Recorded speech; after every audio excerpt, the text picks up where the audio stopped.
Rockers, jugglers, sideshow freaks, lion tamers, and football players. We're a new border killing business. So if you want the truth, go to God. Go to your gurus. Go to yourselves.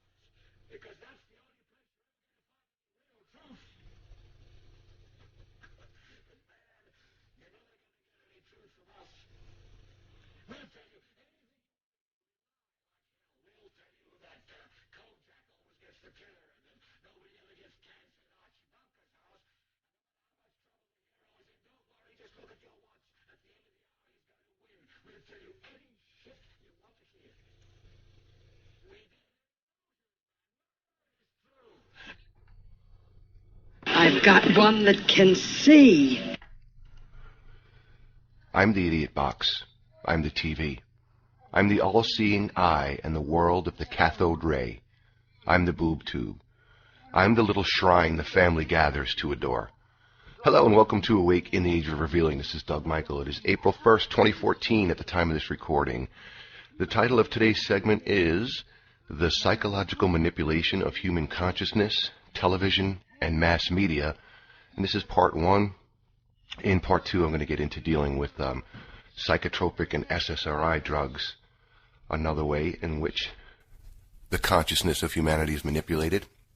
That above quote was from Neil Gaiman, and we're going to talk today about television and media manipulation. You know, there's currently a war raging, a war for your mind. Humanity is manipulated on many levels, but ultimately it is a psychological war that is occurring, and the battlefield is the mind. The assault is upon the very consciousness of humanity. Now, we can identify and point out different aspects of the global control paradigm, you know, the machinations and even many of the key players on the global stage, as many researchers have done and continue to do, to their credit.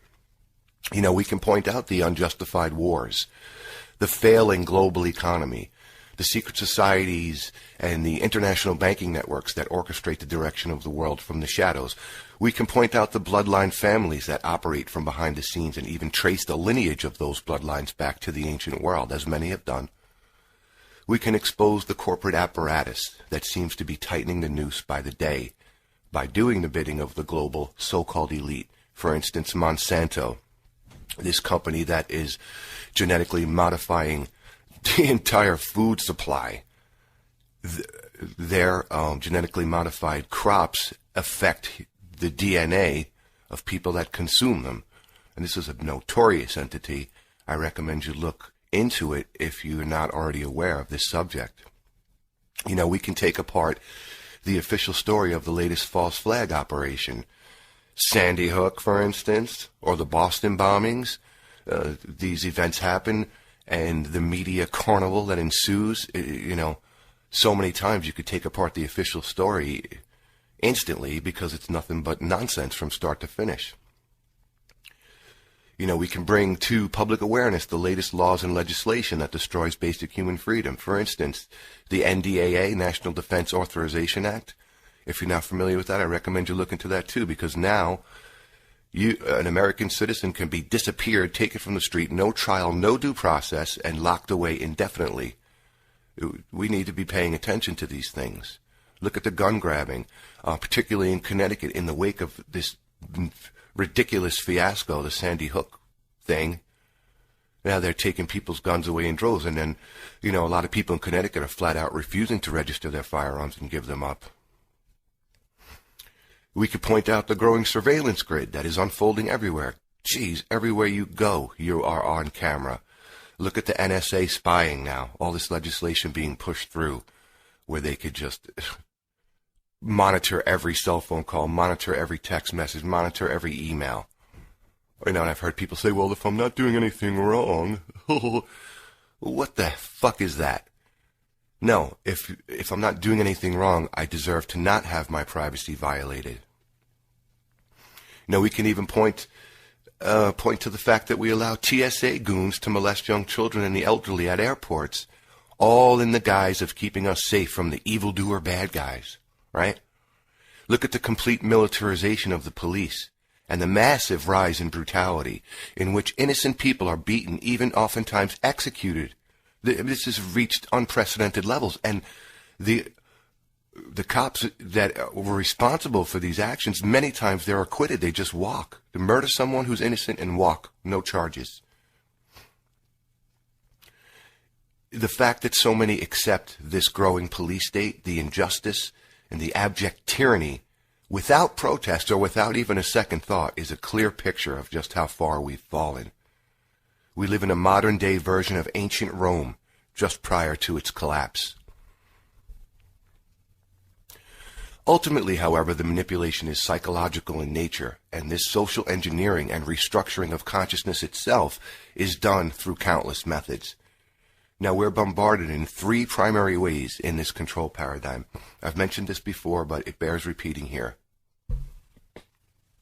Okay, the first way we're manipulated is vibrationally, through the physical vehicle, with an array of toxins and poisons added to the food supply, water and air, and with technology, Wi-Fi, DNA altering additives in the food, like we mentioned, Monsanto, and their genetically modified organisms that interfere with human DNA functioning, fluoride in the water, which is, a lot of people are becoming aware of this. It's actually not fluorine compounds that occur naturally that's added to the water supply. It's hydrofluorosilicic acid, which is the waste offshoot from the manufacture of phosphorus chemicals. Thimerosal, mercury derivative that's added to vaccines, that's injected into your children. I mean, the chemtrail issue, the aerosol operations, which has been admitted now, they call it geoengineering. Cellular devices and Wi-Fi, smart meters, all these things interfere with the physical vessel on a vibrational level. Everything that exists vibrates at a specific rate of frequency, and all of these things are designed to lower the vibratory rate. Then the second way in which we're manipulated is emotionally, through the heart. Look at all the engineered crises, manufactured scarcity, right? All the wars, the ecological disasters, this desensitizing. Look what's going on in Gaza, in Palestine, the genocide, absolute genocide. There's no other word for it. And this tugs on the heartstrings. And then thirdly, and probably the most important to understand, we're manipulated psychologically through the mind, through indoctrination, through what we bravely call education in our schooling, our formal education, through conditioning, through revisionist history. Folks, what's taught as history is a crock. Dark occultism. The hidden rulers operate with dark occultism, ritual and symbolism. And of course, what we're going to talk about today is television. Now, what I see occurring ultimately is a complete full-on assault upon our very humanity. All the things that make us human are under direct attack in this war on you. Every perverse, sick, and depraved ideology is paraded as the norm, as what appears to be a post-human dystopia unfolds before our eyes by the day.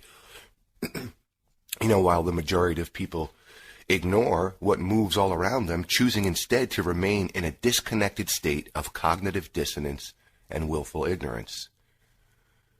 Now, is it possible that something within the psyche of man actually gives rise to the evils of the world? Yes. Has humanity been infected with a parasite of consciousness, so to speak? Yes. Is what we understand as reality is what we understand as reality a projection of the collective and individual consciousness? Again, yes. Now, is it possible that all of the horrors that we observe are the result of a traumatized and massively dissociated collective consciousness? Yes. Do we give rise to our own heavens and hells, or are we merely passive non-participants?